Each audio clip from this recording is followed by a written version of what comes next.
Hey guys, welcome back to Bioinformatics with R.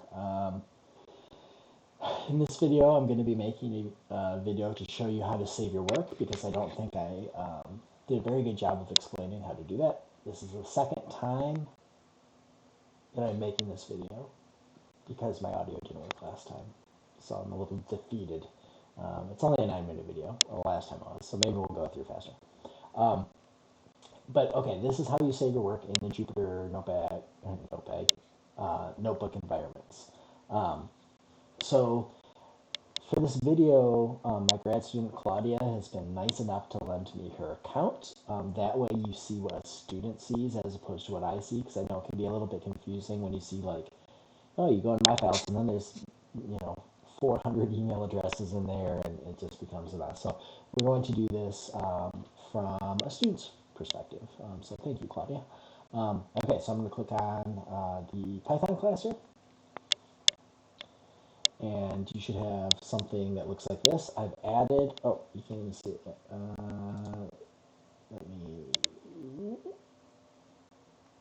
There we go. I've added this help video section. So I'm going to be, whenever there's an issue that becomes somewhat common, like this one has been, I am going to make a video about it. And then, so if you have an issue, the first thing I would do is pop into the help video section. And so as opposed to trying to fix it over email, you can actually see it being fixed, which is nice. So yeah, okay. So first thing I want to talk about is with the Jupyter Notebook environment.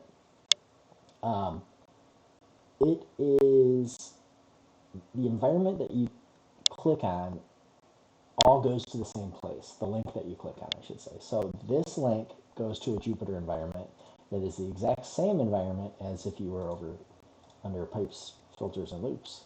They all go to the same place. I just make multiple links, one for each section, so it's convenient for you to not have to look around to open the environment. So it all goes to the same place. So with that being said, I also want to talk a little bit about how this cloud computing, kind of the theory of cloud computing. So cloud computing is the idea that there's a ton of computing power that is sitting around not being used.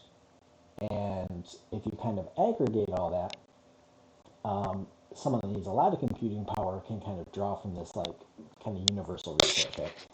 So if you're doing bioinformatics, it becomes really important. So like if I'm doing RNA-seq or some sort of genome construction, I need a ton of computing power, but only for a short period of time, right? So I'm not going to buy a giant server to construct one genome.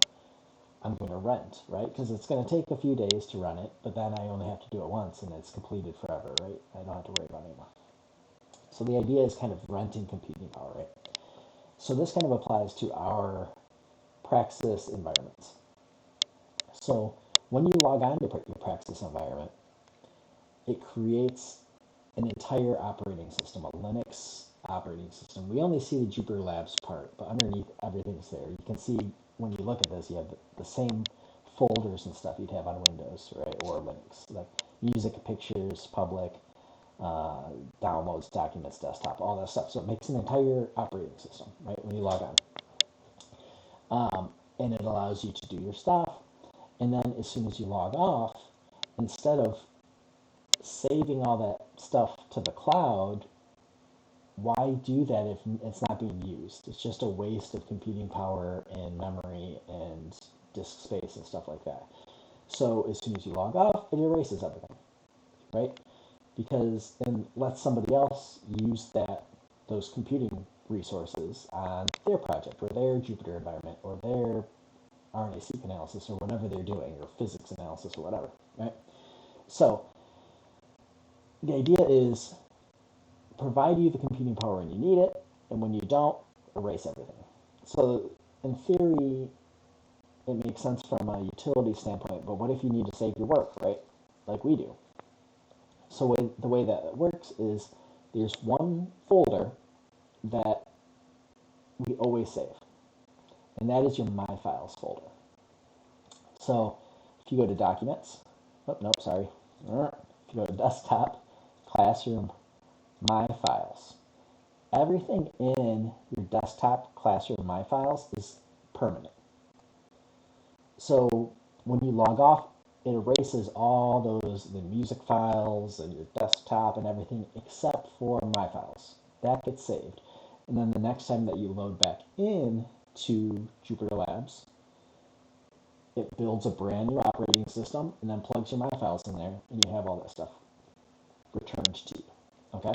So if you think of this from like a utility standpoint of using a cloud, it probably takes gigabytes. We'll say 10 gigabytes of data and storage space to make this environment and install all the Python programs and the markdowns and the R's and the desktop and everything from Linux. And you have, I wonder if I can see how much. It won't let me see how big this is, but I'm assuming it's probably less than a gigabyte. There might be some raw data in here because Claudia did the RNA-seq stuff, but we'll say it's less than a gig. So as soon as we're done, it saves that less than a gig permanently, but deletes the other 10 gigs, and it can allocate that to somebody else who is the next person in line to use the cloud.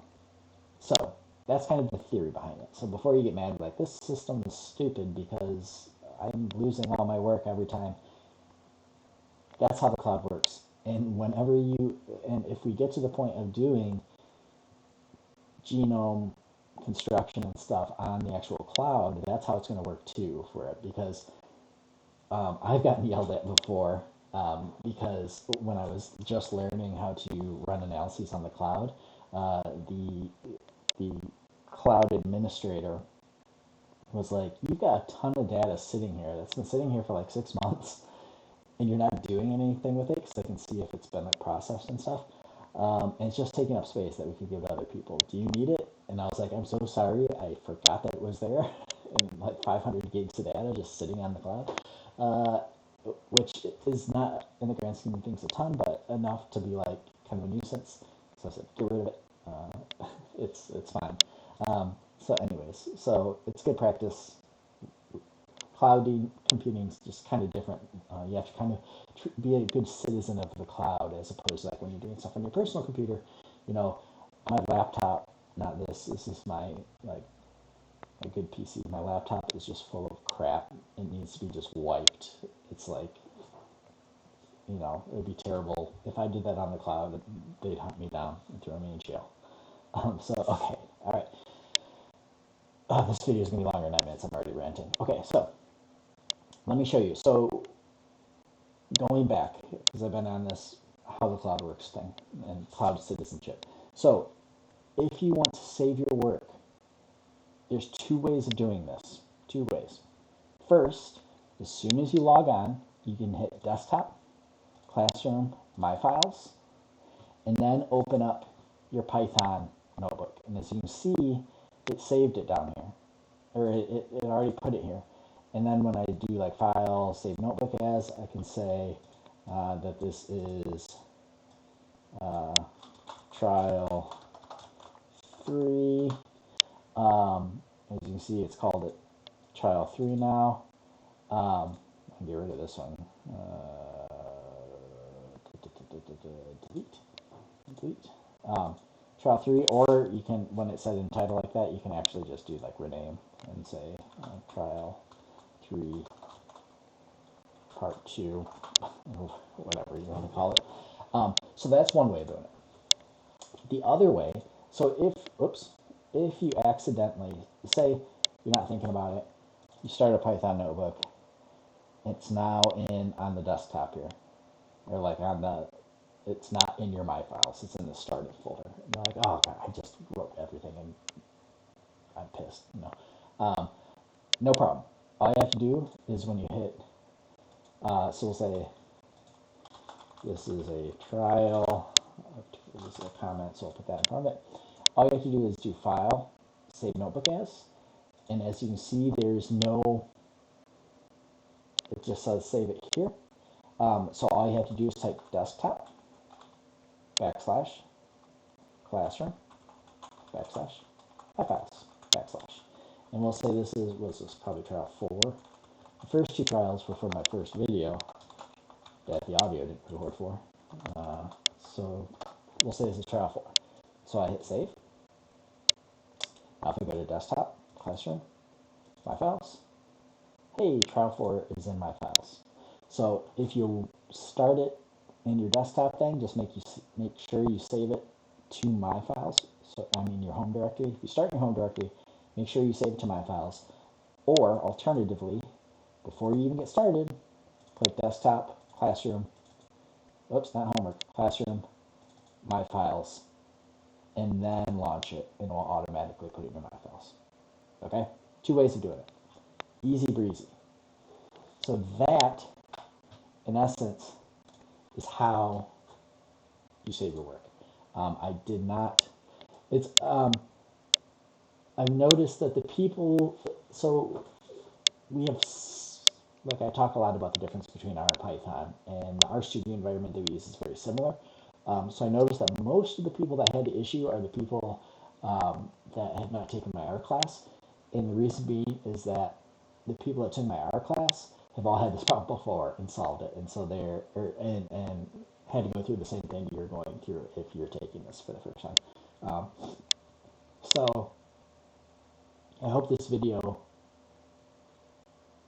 clarifies things. And as I'm teaching this, I'm learning what I'm glossing over and not teaching as well. So let me know if you have other questions. So the other thing is, I'm making these videos in that help section. So let me quick pop back over to this.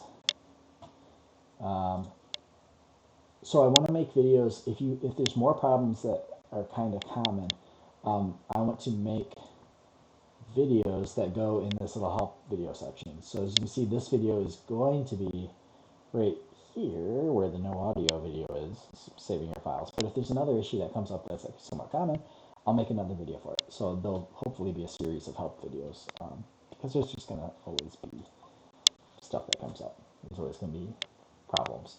So with that, let me know if there's more problems. Thank you for taking the class. I hope you're enjoying it, and keep on keeping on.